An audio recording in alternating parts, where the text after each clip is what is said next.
Panibagong araw, panibagong buhay, Canada na naman ang inyong matutunghayan. Medyo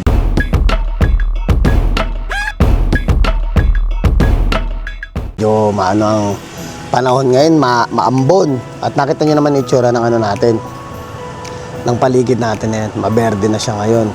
Sobrang gumaganda na, namumunga na ang mga halaman at ang mga puno at naglalabasan ang mga magagandang dahon. Siyempre hindi lang dahon ng mga makikita natin sa mga susunod na linggo. Pwedeng mga bulaklak na yan.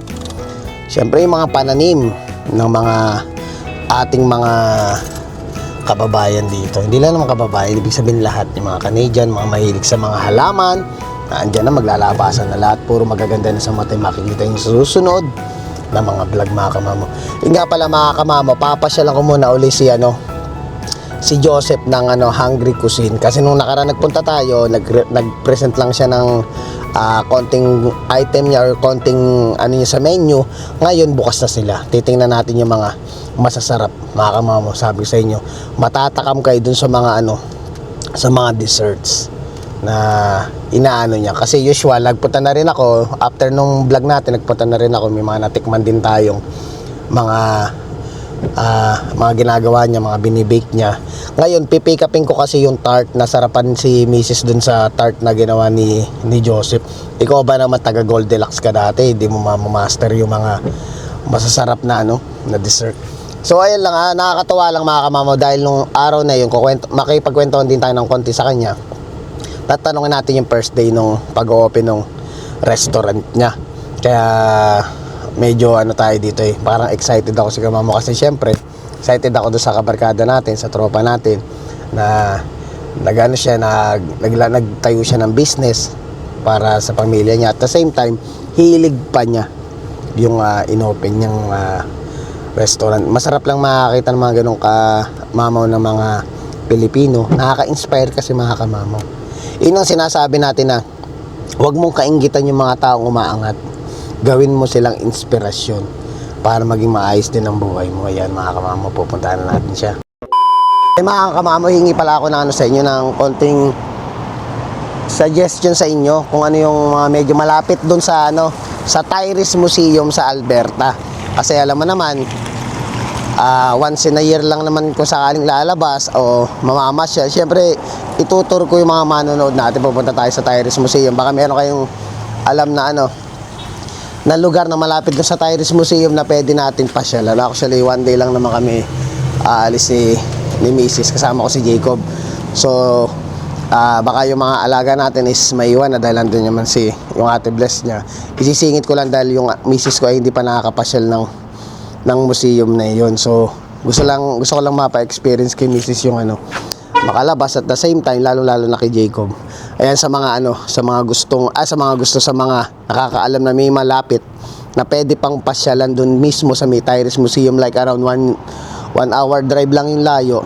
Kasi wala na kaming balak pumunta ng Edmonton at saka ng Calgary. Dun lang kami along the nung part ng Tyrese Museum, kasi iyon ang pinakamalapit na part ng Alberta dito sa Saskatoon pag din-drive mo. Kaya comment lang kayo dyan para at least baka sakaling mapasyalan namin o masilip namin nila miss. At the same time, mapakita rin natin sa manonood. Maraming salamat.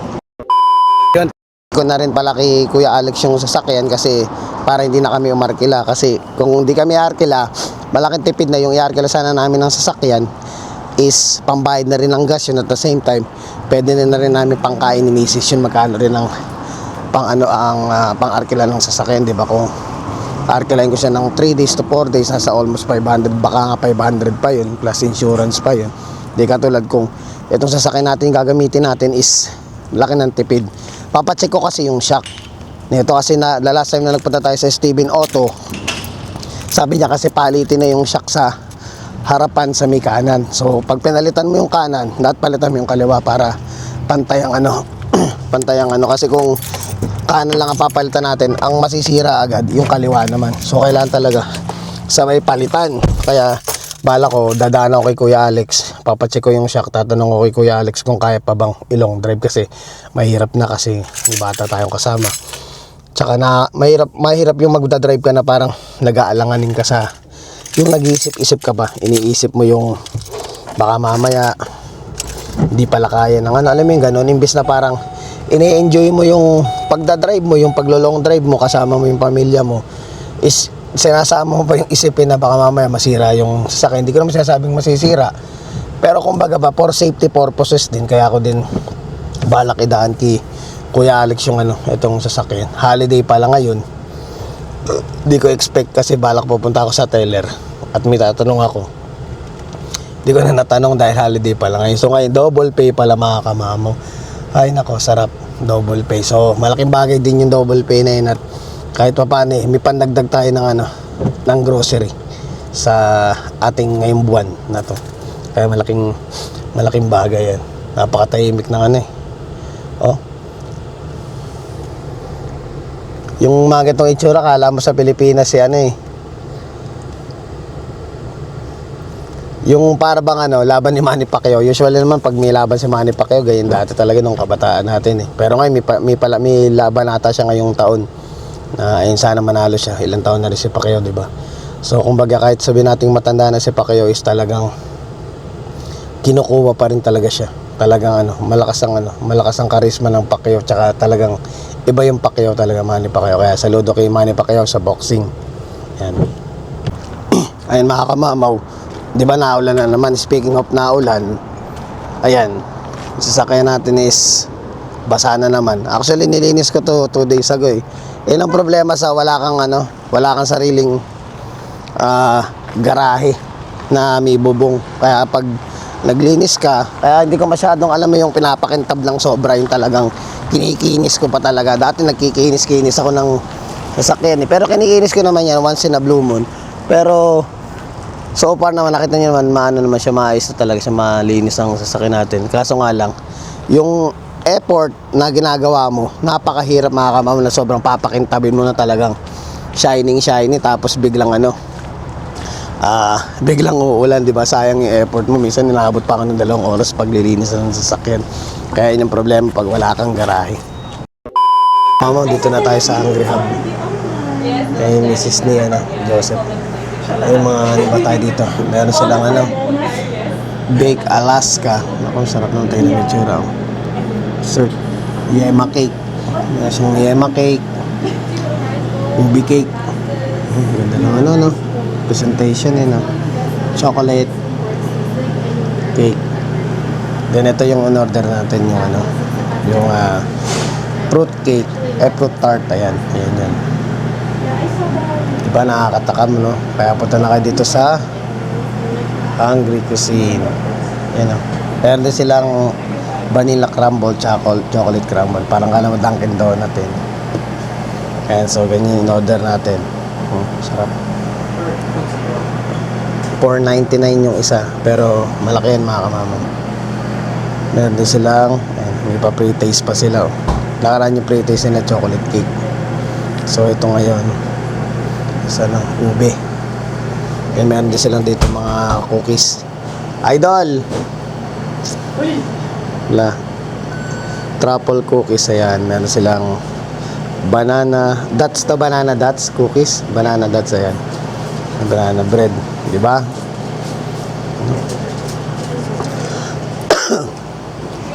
Sarap ng ano, appetizing eh. Yan. Tignan natin yung inano ni ate. Ano to ate? Ube cake. Ube cake. Sorry mama, medyo ano. Ube cake nila. Para ka mga kamamaw, punta na kayo sa Hub Cuisine. Papahol sa hindi ako mahilig sa cake, pero ito, iba yung lasa mga kamamaw. Hindi siya sobrang tamis. Basta pag sumahid sa dila nyo, parang kukuha ka, napakuha pa ako ng isa eh. Masarap talaga. Panalo?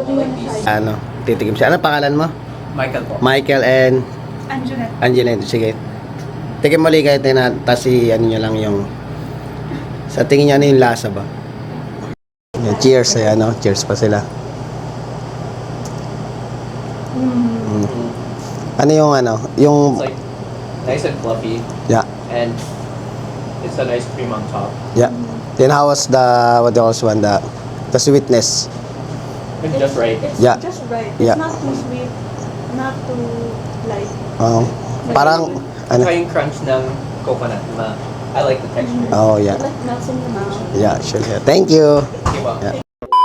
And designan tayo ni ni Joseph ng cupcake niya. So, mga $2 isang ganyan, no? Sulit naman mga kamam kasi natikman natin kanina yung cake na isa, yung ube cake. Masarap.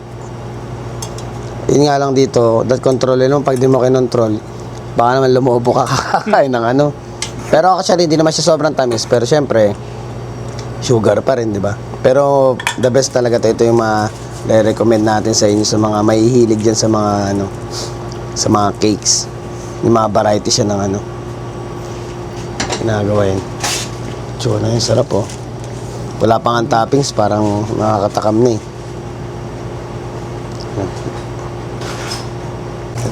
Kumusta pala nung day 1 nyo? Ay, nako, gulong kami. Gulong. Hindi namin inaasahan In-expect. na ganun kalakas yung first bisita ng mga kaibigan at mga ibang mga customer. Puno-puno talaga yun, no? Oo. Tsaka talaga yun, talaga sa mga ibang kakilala natin na nire-recommend ko rin tong ano nyo eh. Oo. Which is hindi naman dahil magkaibigan tayo, pero talagang masarap. Talagang kailangan nilang, kumbaga ba kung taga Saskatoon ka, hindi mo pwedeng hindi matikman tong hungry cuisine. Hindi lang naman ito yung... Try yung mga Filipino food natin. Oo. Tsaka hindi lang naman iyan, mga cakes ang meron dito. Meron din sila dito, mga tapsilog, yung mga Filipino food natin. Meron din silang mga Canadian food like yung mga pasta. Marami sila ditong pagpipilian. Kaya kung kayo ay hindi nakapagluto sa bahay, punta na kayo dito sa Hungry Cuisine. Ano?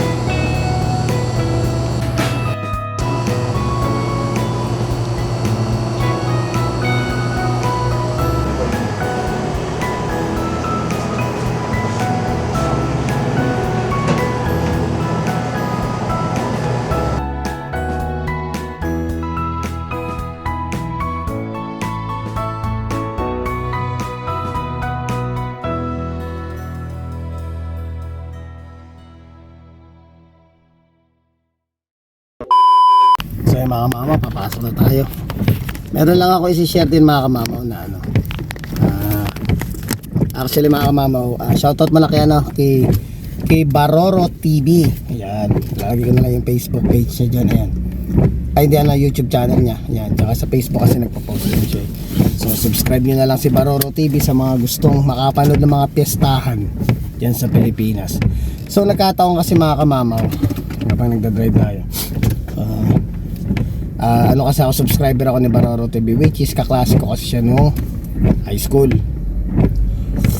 Di at the same time, yun nga, nabanggit ko nga, mahilig siya mag-vlog ngayon ng ng buhay dun sa Pilipinas na nag-ano ba siya, every time na may piyesta sa mga barangay, pumupunta siya.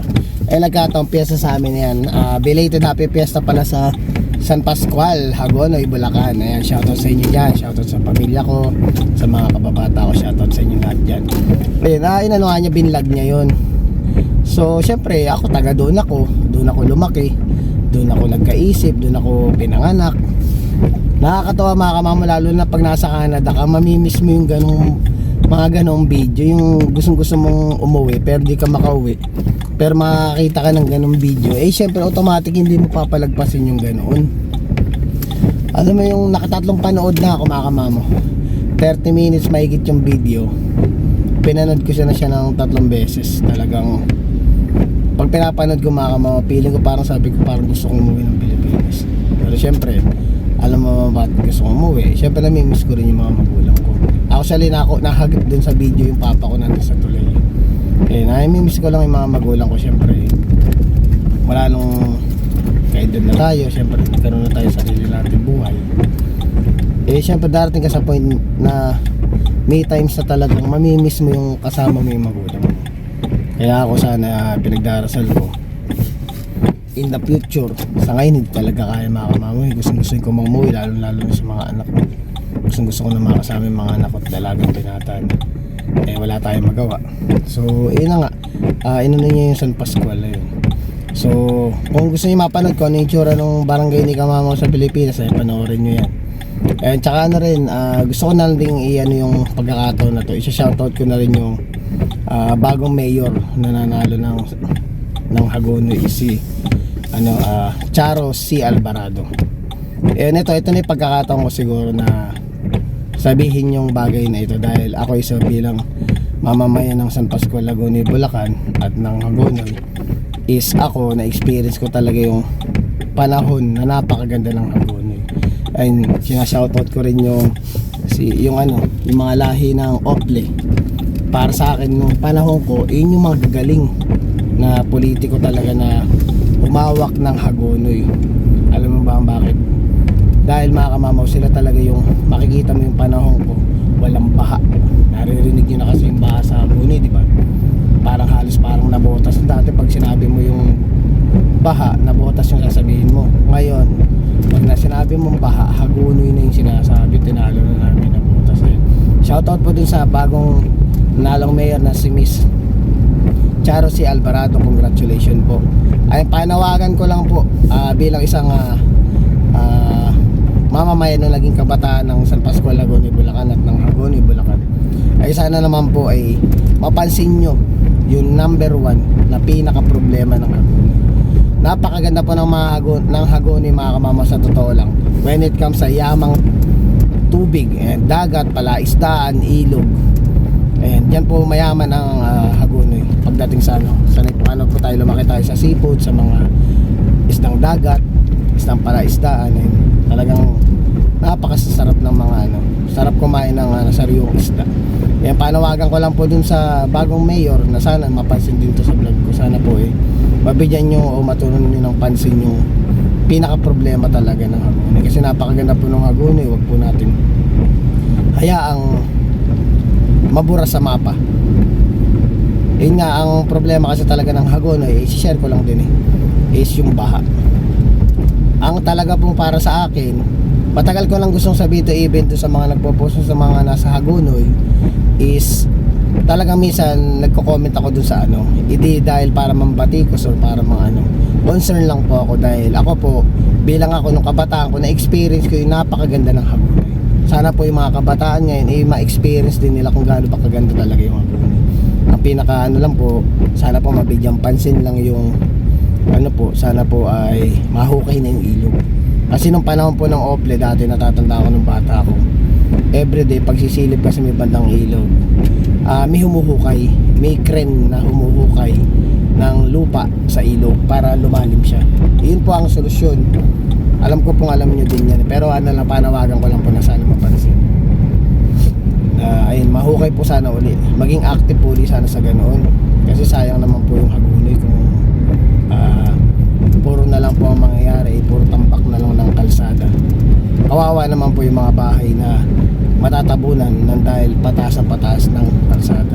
O sabihin po natin, maraming project para po sa kalsada, yung mga bahay po, yung mga nakatira sa mga gilid is wala naman pong kakayahan lahat dyan para ipaayos yung bahay nila every time na magtataas kayo ng kalsada. So yun lang po ang panawagan ko. Gusto ko lang po maging maganda, maayos po yung Hagonoy na.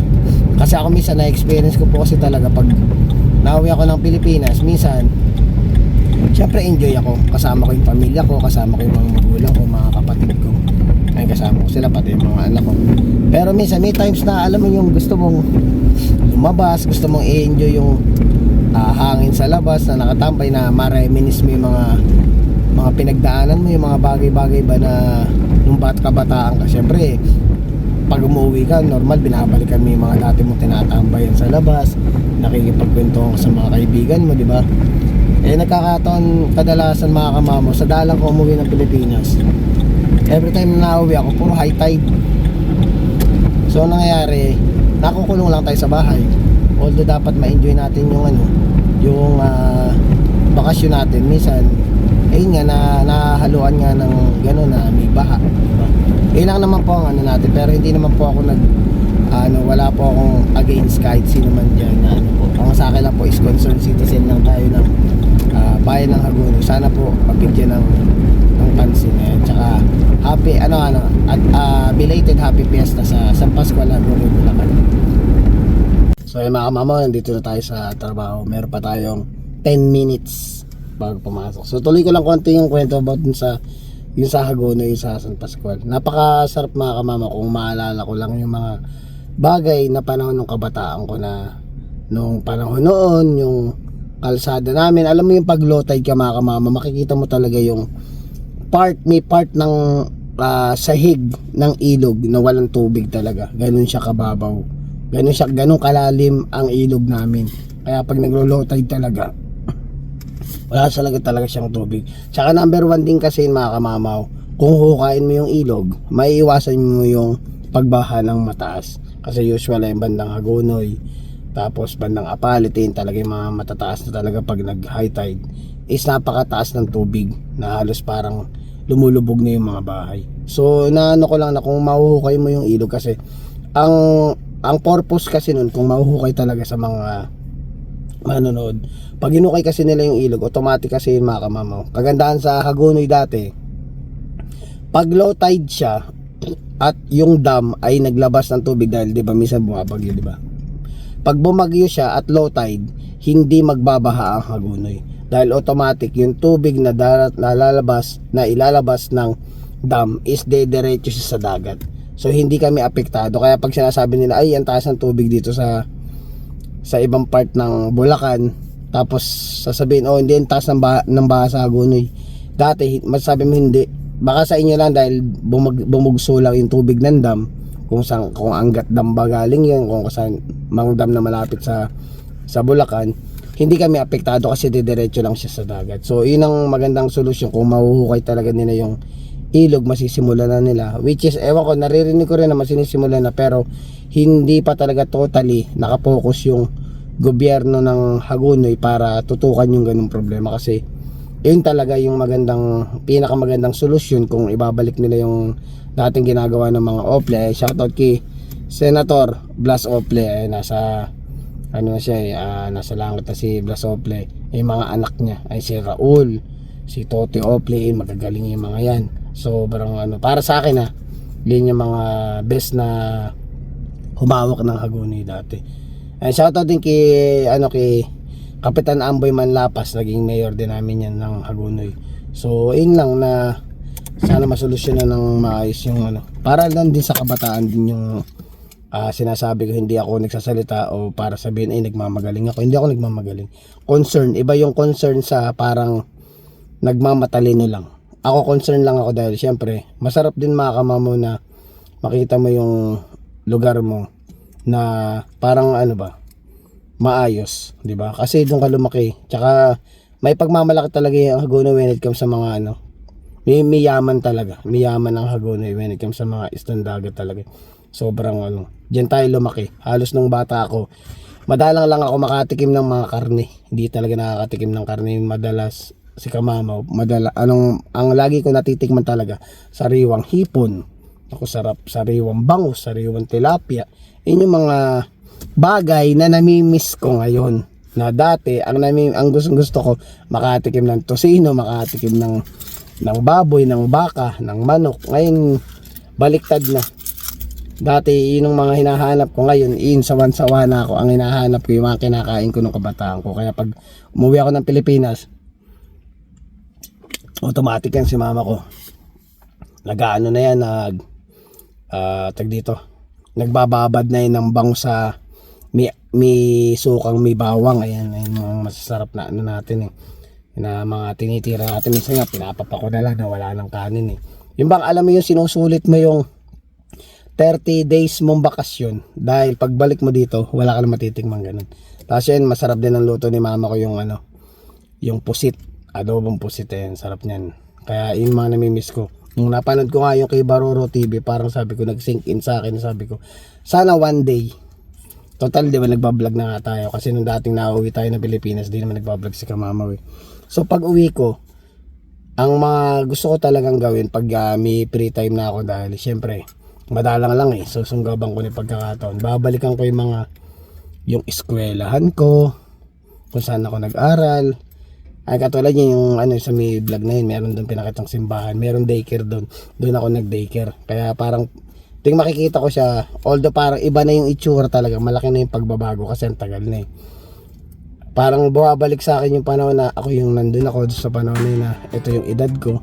Parang ang sarap balik-balikan ng mga nakaraan mo, lalo na sa tuwing makakakita ka ng mga video na katulad, shoutout kay Baroro TV ulit, salamat sa iyo na parang naging masaya yung araw ni Kamama nung pinanood ko ngayong video ngayon. So ayun mga Kamama, papasok na ako. Maraming salamat sa inyo, and then pakisupport nyo na rin yung Hungry Cuisine. Ayan, masasarap yung delicacies nila, and then at the same time may mga sa menu nila meron silang mga tapsilog, meron silang 4 na variety ng ng silog na meron pang spring roll. Ayan, tapos pag sa mga birthday parties, yung mga gustong order ng cake, order lang kayo kay Hungry Cuisine. Maraming salamat. Please don't forget to like, share, subscribe, and hit the notification bell for more updates of my video. See you mga Kamama.